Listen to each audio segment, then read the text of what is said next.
Il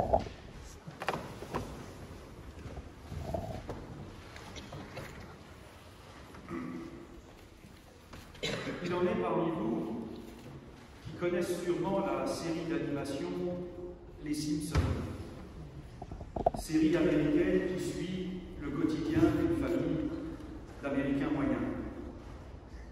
En tant que tel, il leur arrive de se rendre à l'église. Et, stéréotype oblige, il y est régulièrement question de la quête. Dans un épisode, le révérend l'annonce de la façon suivante: « Donnez comme si votre voisin vous observait. » On pourrait se dire qu'avec la communauté chrétienne de Corinthe, l'apôtre Paul ne s'y prend pas autrement lorsqu'il écrit « Dieu aime celui qui donne avec joie. Merci pour les autres. » Pour replacer les choses dans leur contexte, Paul organise une grande collecte parmi les églises de Grèce pour soutenir matériellement et financièrement les chrétiens de Jérusalem en proie à diverses difficultés. Paul témoigne ici de plusieurs choses. Avec d'autres auteurs bibliques, il affirme qu'on n'est pas chrétien tout seul, que l'Église ne se limite pas au clocher ou à la paroisse dont on est membre, que professer la foi chrétienne implique la communion et la solidarité. Il dit aussi que la vie chrétienne, a fortiori la vie tout court, est fondée sur le don. Dans la mesure où nous sommes les premiers bénéficiaires de ce que les autres nous donnent, on nous a donné la vie, on nous a donné un nom, nous sommes bénéficiaires de l'amitié, de la confiance, de la bienveillance des autres et que nous leur rendons. Nous vivons, il est bon de le rappeler, en ce jour de fête des récoltes, et c'est le sens du premier cantique que nous avons chanté. Nous vivons en relation avec la nature que nous travaillons, mais qui nous donne aussi notre nourriture. Nous rappelons notre responsabilité vis-à-vis des générations futures. Comprendre que l'on est bénéficiaire des dons des autres, c'est comprendre que nous avons besoin les uns des autres. Nous vivons des rapports d'interdépendance. Et plus que de donner, comme si notre voisin nous regardait, cette question du don nous invite à faire de notre vie tout entière un don. Et il ne s'agit pas d'argent, mais de faire de sa vie autre chose qu'un concours de générosité. Faire de sa vie un don, c'est reconnaître sa profonde humanité, vie qui veut vivre, au milieu d'autres vies qui veulent vivre, pour citer Albert Schweitzer, et contribuer à préserver et à faire s'épanouir cette vie.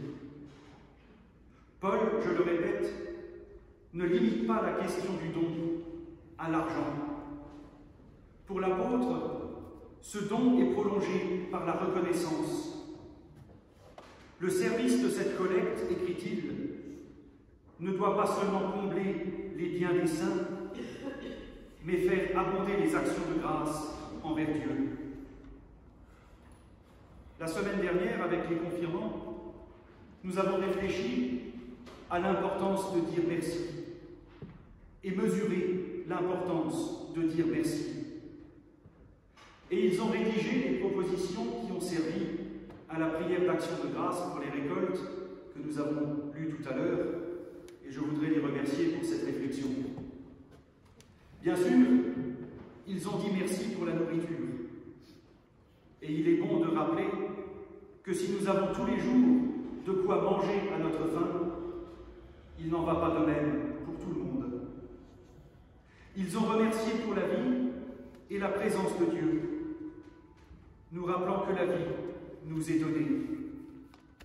Ce merci, il est vrai, nous renvoie à notre dépendance, mais nous ouvre aussi à une autre dimension. Ce merci nous montre la chance que nous avons de pouvoir être accompagnés, soutenus. La chance que nous avons de ne pas avoir à trouver toutes les solutions nous-mêmes.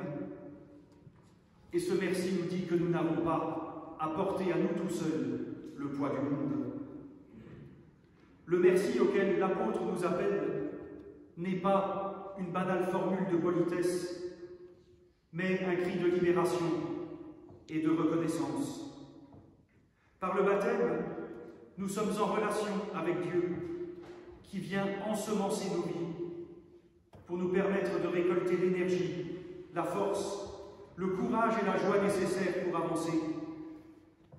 Et plus que de dire merci, nous sommes appelés à faire de notre vie un don et un merci. Dans ce don et ce merci, nous sortons de la dynamique de la plainte et nous nous laissons gagner par la confiance.